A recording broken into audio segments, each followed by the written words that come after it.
उद्धव ठाकरे जी एक सार्वजनिक रूप से घोषित करके दिल्ली इसलिए गए थे कि उनको इंडिया गठबंधन के सभी नेताओं से मिलना था और उनकी जो मीटिंगें हुई हैं अलग अलग नेताओं से उसका खूब प्रचार प्रसार किया गया।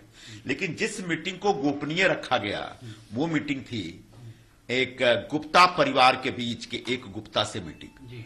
ये गुप्ता परिवार में 3 गुप्ता हैं, एक अजय गुप्ता है, राजेश गुप्ता है, अतुल गुप्ता है। ये तीनों दक्षिण अफ्रीका के बड़े व्यापारी थे और इन तीनों ने वहां पर बहुत बड़े घोटाले किए और इस चक्कर में उनको वहां से 2018 में फरार होना पड़ा और 2018 में ही वहां के जो राष्ट्रपति थे जेकब जुमा उनको इनके कारण अपने पद से हटना पड़ा और बाद में उनको पार्टी से भी निकाल दिया गया। तो आज भी इनमें से 2 भाई फरारी हैं। इंटरपोल की नोटिस है, रेड कॉर्नर नोटिस है और अभी तक वो गिरफ्तार नहीं हुए, दुबई बेस्ड हैं इस समय। लेकिन तीनों के अलावा जो तीसरा भाई है तीनों में अजय गुप्ता, इसने कुछ कोशिश करके अपने ऊपर से सारे केसेस ड्रॉप करवा लिए, वो भारत में है। इस अजय गुप्ता के ऊपर भी आरोप ये है कि देहरादून का एक प्रसिद्ध बिल्डर बाबा सहानी, जिनका पूरा नाम सतिंदर सिंह सहानी है, उस सहानी ने हाल के दिनों में सुसाइड किया। 24 मई को इसी साल सुसाइड किया उसने और उस सुसाइड नोट में, उसके सुसाइड के बाद उसके सुसाइड नोट में यह पाया जाता है कि उसने आरोप लगाया है कि अजय गुप्ता और उसके बहनोई अनिल गुप्ता दोनों ने उनको इतना प्रताड़ित किया और उनकी पूरी कंपनी को टेक ओवर करना चाहते हैं, जिसकी वजह से उनको सुसाइड करना पड़ा।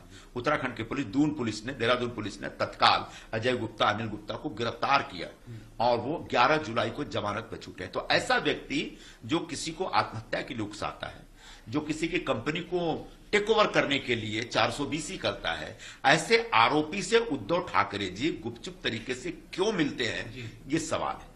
क्या उद्धव ठाकरे जी का, जैसा कि महाराष्ट्र को पता है कि इस परिवार के बहुत सारे इन्वेस्टमेंट इंडिया से बाहर हैं, तो क्या इंडिया से बाहर जो अलग अलग देशों में इन्वेस्टमेंट हो उसमें साउथ अफ्रीका भी है? क्या साउथ अफ्रीका में आपका कोई इन्वेस्टमेंट है?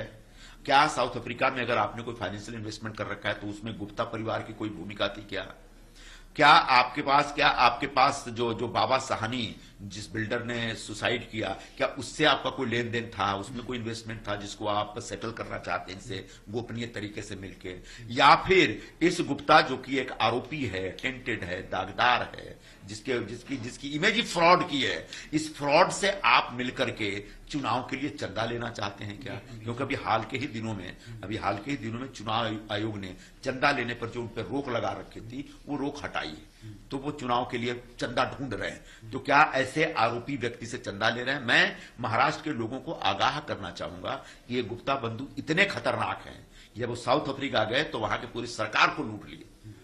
ऐसे गुप्ता बंधु से अगर ठाकरे परिवार कोई चंदा लेता, उद्धव ठाकरे कोई चंदा लेता है, तो उसके बाद महाराष्ट्र का क्या होगा इसकी कोई गारंटी नहीं दे सकता। सर, हमने देखा